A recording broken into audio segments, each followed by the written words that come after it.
大家好，歡迎返到嚟日常研究部。今集我哋嚟講下 MBTI 16型人格中一種喺地球上繁衍稀少，甚至可能逐漸消失嘅人格 INFJ。佢哋經常被形容為冷靜、心思細密，甚至可能係最挑剔嘅一群。對佢哋嚟講，人生最怕就係得過且過，唔想將時間白白咁浪費，因為佢哋無時無刻都喺度鞭策自己，希望最終可以為呢個世界留低最有意義嘅印記。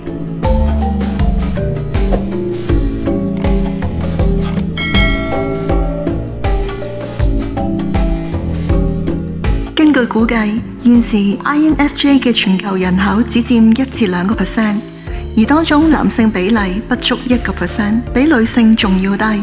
咁究竟呢種既有能力、習慣將自己推到極限嘅人，佢哋平時係點樣過日子呢？喺生活上佢又會面對乜嘢挑戰同阻礙？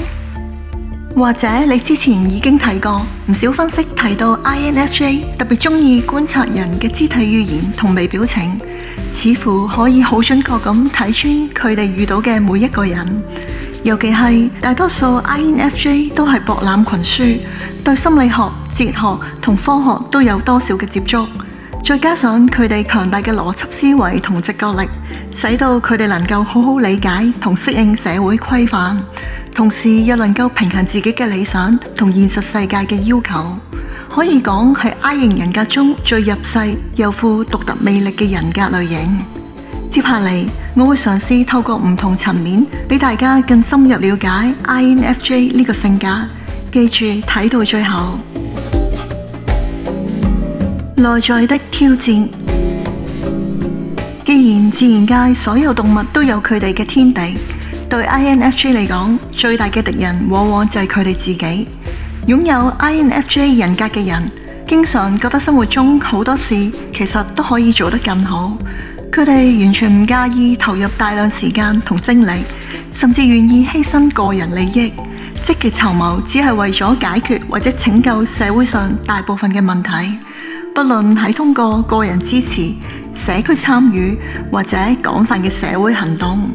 不過，正因為呢種強烈嘅道德同責任感，佢哋一直守住要求最高嘅標準，執着每個細節。結果好多時會諗過龍，做出太多無謂嘅假設，甚至影響埋佢哋嘅心理健康同日常生活。或者只有當佢哋唔再在乎太多嘢時，先可以感受到更多快樂。社交的抉擇。一般情況下，內向型嘅 INFJ 每日都需要大量獨處嘅時間嚟整理思路同情感，以保持內心平衡。然而喺日常社交中，尤其當需要融入新環境時，佢哋可能會顯得有啲唔一致，經常隱藏真實嘅自己。但係要真正了解 INFJ 嘅人並唔容易，除非贏得佢哋完全嘅信任，否則難以見到佢哋真實嘅一面。包括喺常見利益衝突嘅職場上， INFJ 傾向避開無謂嘅八卦同辦公室政治。當面對過大壓力或者無法控制環境時，佢哋可能會表現出某種強迫性行為。即使佢哋通常唔會採取強硬或者控制方式，但佢哋嘅行為同期望確實可能對周圍嘅人造成無形嘅壓力。現實中 INFJ 渴望進行深入同有意義嘅交流，中意探討複雜抽象嘅話題。喺社交場合中，雖然佢哋表現得都唔錯，能夠吸引諗法相似嘅人，但因為佢哋唔容易信任人，所以雖然似係認識好多人，但真正交心嘅朋友就好有限，同其他人大多數只係停留喺表面嘅關係。現實與虛擬。喺今日呢個混亂嘅世界，對長期關注人類福祉嘅 INFJ 嚟講，難免會感到失望同難以釋懷。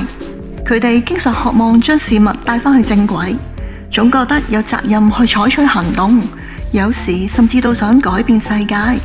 尤其當見到社會上唔公義同人類重複嘅愚蠢行為時，留意佢哋嘅憤怒可能會隨住時間積聚而一觸即發。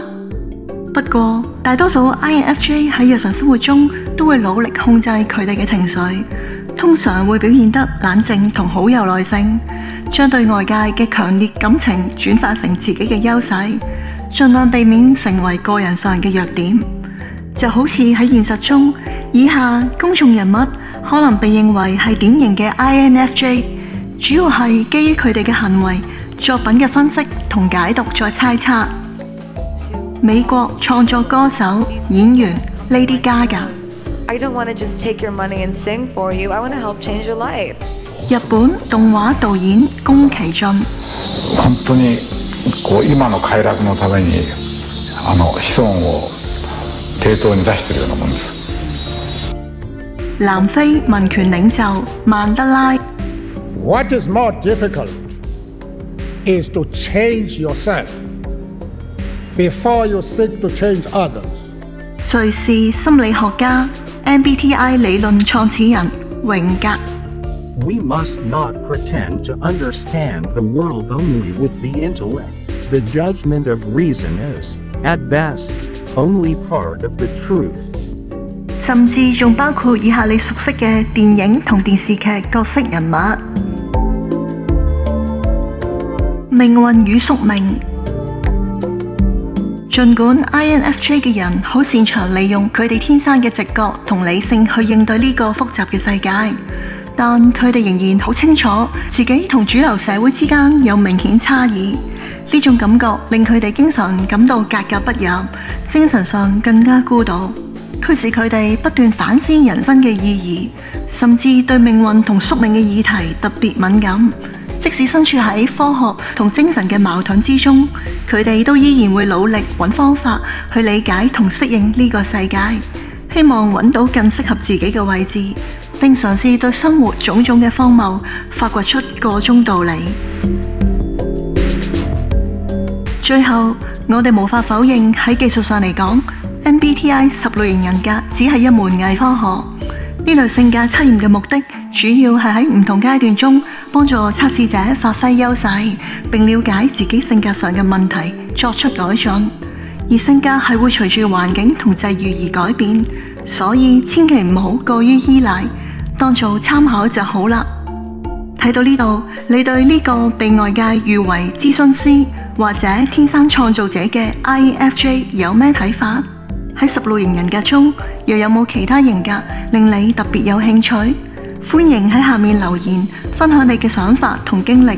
如果你鍾意呢條片嘅內容，記得訂閱我嘅頻道，按讚同分享。多謝你睇到最後。